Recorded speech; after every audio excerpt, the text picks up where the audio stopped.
Vertigo is a 1958 thriller film directed by Alfred Hitchcock in which a man falls in love with a ghost.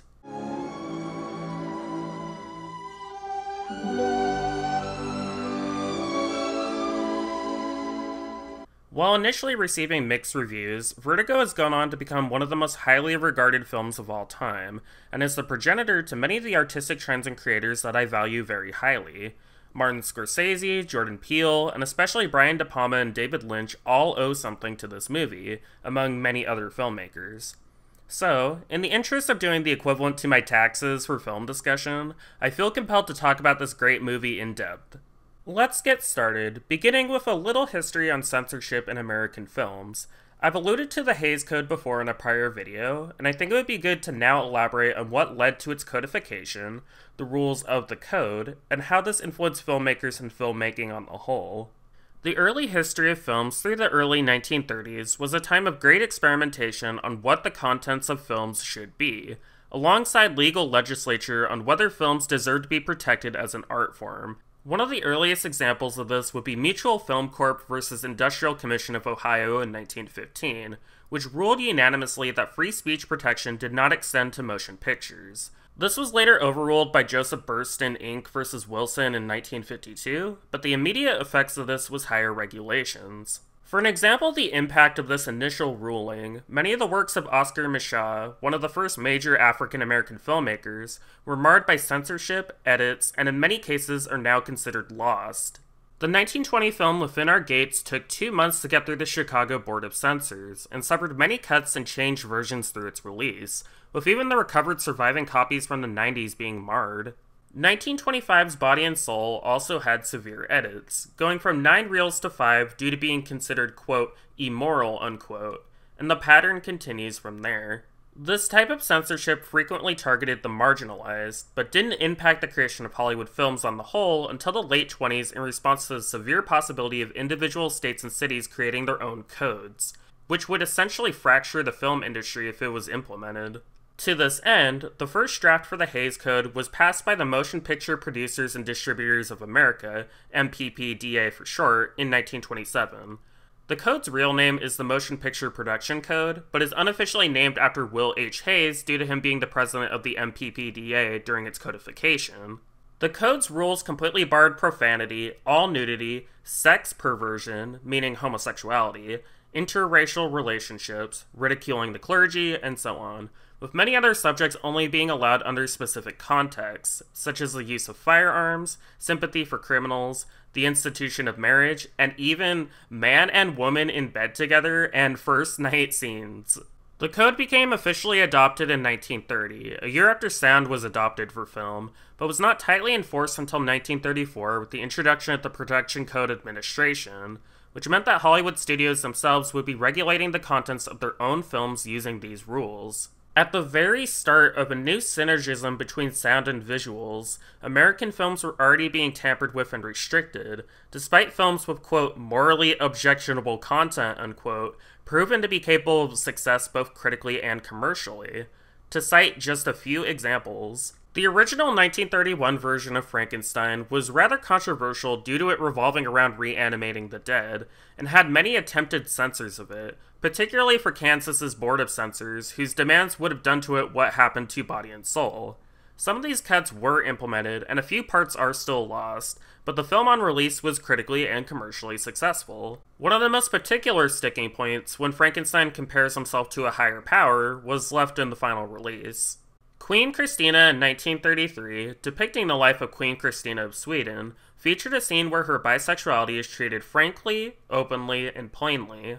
While still notably downplaying the real-life relationship between Christina and Ebba Spar, it nevertheless made back its budget and received overall positive reviews.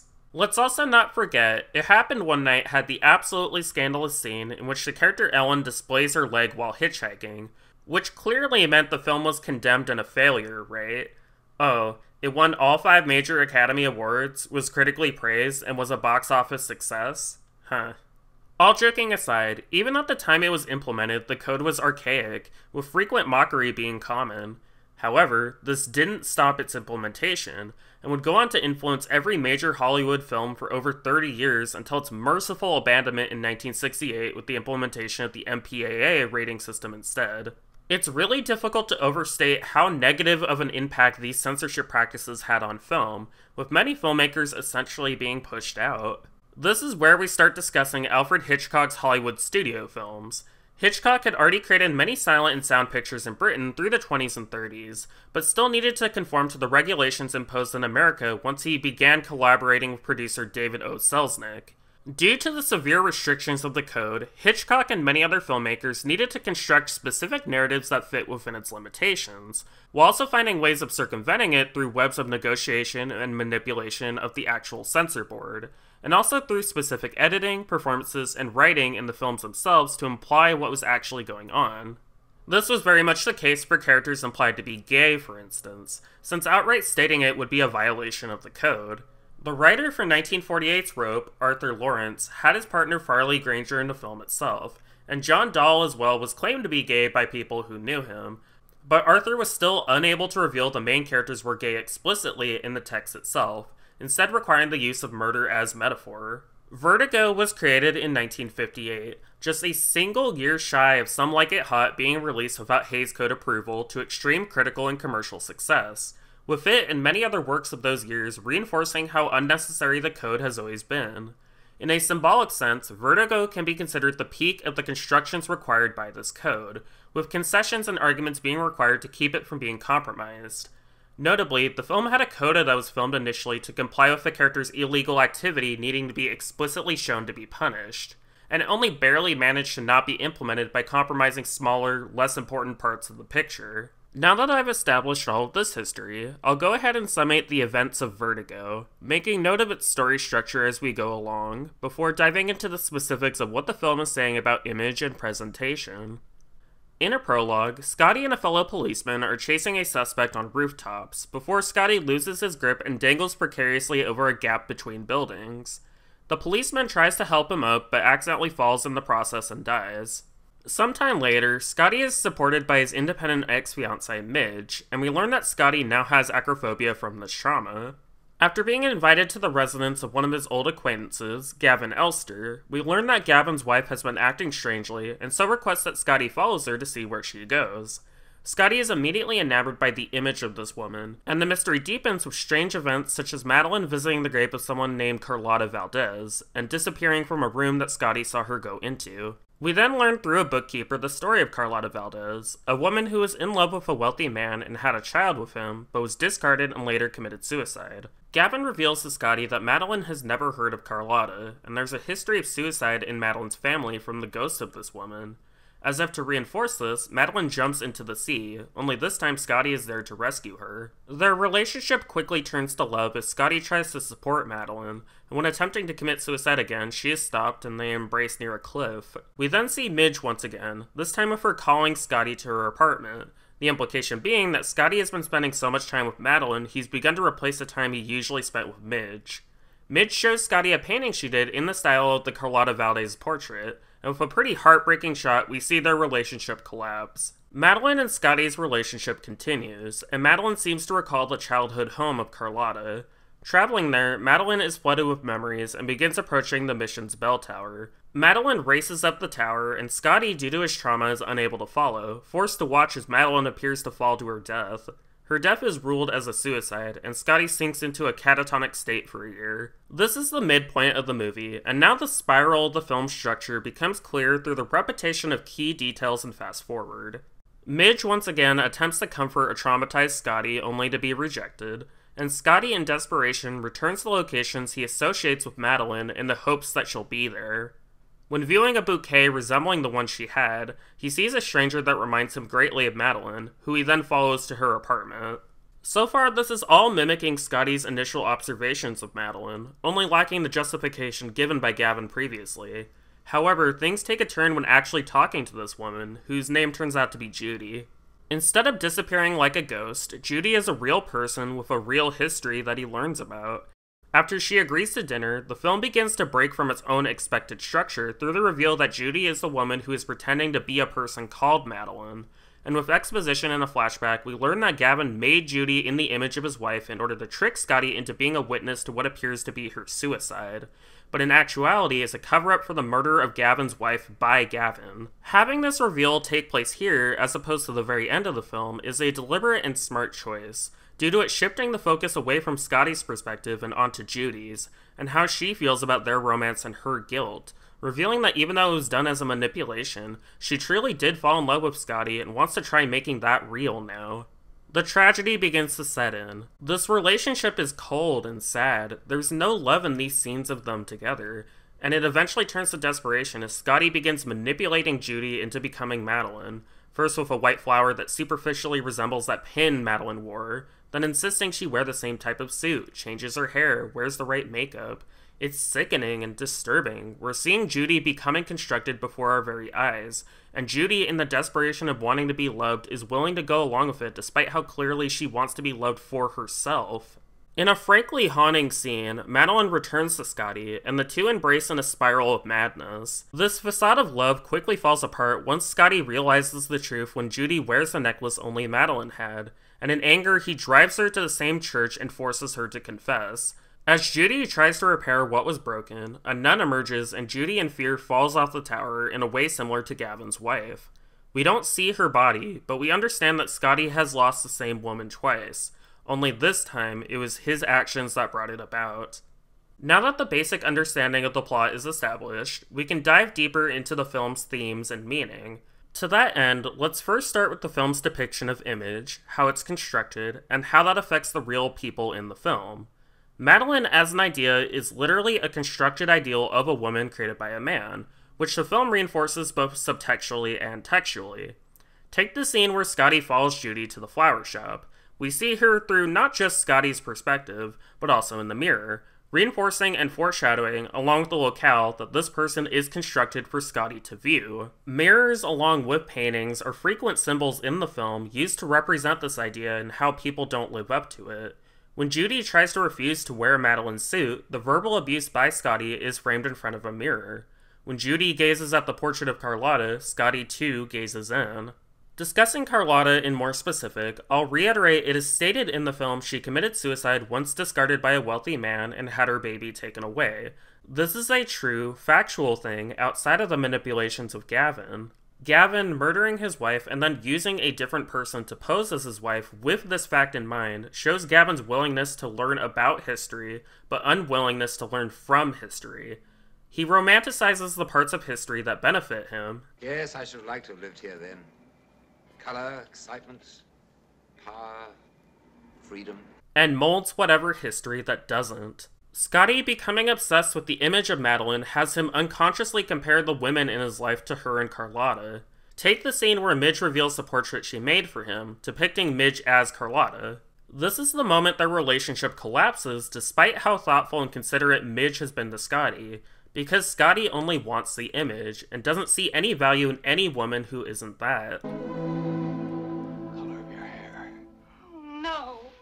The overall surrealism of this plot is worth noting, as we're not just talking about the concept of women being constructed for men, but also the construction of how this concept is presented through film language, and the connotations of this. To illustrate what I mean, let's discuss Scotty's dream sequence after the death of Madeline, and Madeline's supposed resurrection. For the dream, we see the flowers Madeline had dissipating into leaves, Carlotta being held by Gavin, a zoom in on Carlotta's necklace, and finally Scotty approaching the grave of Carlotta before falling in and mimicking the death of Madeline. Let's also note the strange pulsing of color as the dream progresses, transitioning from blue all the way to red, and finally white with the final shot. This is by metaphor the transition into Scotty's madness, where his life firmly becomes dominated only by the image of Madeline's life and death, a fixation on the symbols he associates with her. The necklace, the flowers, the tragedy of Carlotta, all mixed together as an attempt to explain away why Madeline died. You can't beat obsession by obsessing further over the details, and by effect, Scotty's rationalizations doom him. The absurdity of this plot ultimately doesn't matter, because Scotty believed in the image. For Madeline's resurrection, you can see her covered in green light as she steps forward, which indicates a ghostly presence, particularly in the extreme amount of it present in the shot, which was also used when Judy first began comparing herself to Madeline earlier. You can even see a great deal of red on the edges of the shot, which typically represents danger, along with abstractions of flowers on the right, which continues the framing of the flowers Judy had as being store-bought from someone. Judy herself starts out indistinct and hazy before snapping further into focus as she approaches Scotty, her face conveying a mix of regret, anticipation, and, yes, to some extent love, as Scotty looks on with desperation and desire. The scene where they embrace has the camera circle around them, and the background itself fades away to show the Spanish mission where Madeline first died. Judy's image and subjectivity are surrendered to what Scotty wants, and as they kiss, the shadow of the past creeps in. The score emphasizes the panic of this moment as it repeats the same music from before, but Scotty chooses to ignore it. In both examples, you can see how the film is moving away from literalism in order to convey more complex emotions cinematically, which is a fundamental part of surrealism in film that you can see in works such as Under the Skin, Only God Forgives, Mulholland Drive, and so on. Quoting from surrealist Rene Magritte, who created the famous painting The Treachery of Images, art evokes a mystery without which the world would not exist. A common theme of surrealist imagery is to challenge the assumptions baked into language and visuals in order to have you think on more complex topics beyond the literal. It's not enough to just describe the image itself. The emotion, even just confusion, evoked is as much a part of the image as the literal tactile basis on which the image exists. Film is the illusion of life, therefore understanding what this illusion is evoking is essential. The point being, the image being so surreal as to question the construction of the image itself gives way to a multitude of interesting subtextual notions. In this sense, an image is not just an image, and especially with film, the impact of images is worth examining beyond their superficial aesthetics. The framing of Madeline as this ideal to inspire to with such surrealist techniques is to call into question the construction of this person in the first place. The way she walks, talks, emotes, all in service to helping realize that the person underneath all this aesthetic is being drowned out. This now dovetails into the theme of obsession, not just with Scotty, but also with Judy. Scotty becomes obsessed with this ideal woman due to what I read as a spiral of trauma. His acrophobia debilitates him in a pretty serious way, and retiring has given his life no real purpose, in contrast to, for instance, Midge, who is independent and balancing multiple interests outside of Scotty. The escapism of the mystery of Madeline lets him put off his problems and indulge in the fantasy that he is making some sort of change in himself or the world. He turns hateful and cruel not just because of being lied to, but because of the realization that nothing has changed for him. He still has the same flaws in life with no grand escape from it. The key point I want to highlight here is that Scotty believes his love for Madeline, and by proxy Judy, was all fabrication due to neither living up to this constructed feminine ideal, similar to how he discards Midge. Judy, though, truly loves Scotty for who he is as a person, and this conflict becomes conveyed through film language with a long take as Scotty drags Judy up the steps and overcomes his acrophobia. In a bit of cruel irony he doesn't see, pushing Judy towards her death is what cures his acrophobia. He has learned nothing but endless spirals from the past. On the other side, Judy has a lot of reasons to want to rekindle her romance to Scotty despite the clear danger in doing so. She lives alone and has very little going on in her life, and it's subtly implied through dialogue she has past trauma when dating other men. In a sense, you can read her escaping into the role of Madeline as a way to cope with her own problems, her own loneliness and wandering. Scotty has no interest in Judy as a person, he only values her for how she reminds him of Madeline. Something made clear with this scene in the diner where Scotty's attention is drawn to a woman who superficially resembles Madeline, as Judy looks on longingly and sadly. The woman he loves is right there, but because he is obsessed with the abstract representation made for him to love, he can't see her. He planned it so well, he made no mistakes. I made the mistake, I fell in love. That wasn't part of the plan. I couldn't run away, I loved you so. I walked into danger, let you change me because I loved you and I wanted you. From the perspective of the Hays Code's rules, all Judy is supposed to be literally framed as is a wrongdoer who needs to be punished, and in the literal text this does happen with Judy's eventual fall. However, the majority of the framing and imagery doesn't show Judy as a horrible person despite how she helped in Gavin's scheme. We see things through her eyes and relate to her perspective, especially as Scotty turns cruel and abusive, which subverts the text of the law to show the real emotions that need to be expressed for this story to work. Quoting directly from a relevant passage in the code, "The presentation of evil is often essential for art or fiction or drama.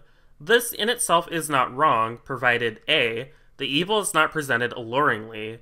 Even if later on the evil is condemned or punished, it must not be allowed to appear so attractive that the emotions are drawn to desire or approve so strongly that later they forget the condemnation and remember only the apparent joy of the sin. B, that throughout the presentation, evil and good are never confused, and that evil is always recognized clearly as evil. C, that in the end, the audience feels that evil is wrong and good is right." Do we have a sense at the end of Vertigo that evil is wrong and good is right? I would argue that we don't. Scotty is, quote, good, unquote, for revealing the scheme that helped to murder an innocent woman, but none of his motivations for confronting Judy are rooted in this. It's all rooted in his obsession and desire for Madeline. Judy is, quote, bad, unquote, for helping contribute to this scheme, yet then why do we see things from her eyes? Why do we see the abuse Scotty does to her to recapture the past? Why is she dragged up the same tower to suffer the same fate as the ghost? Ultimately, Vertigo is not a masterpiece because of these restrictions, but because of how it subverts and challenges these restrictions in order to move film towards something more real and interesting.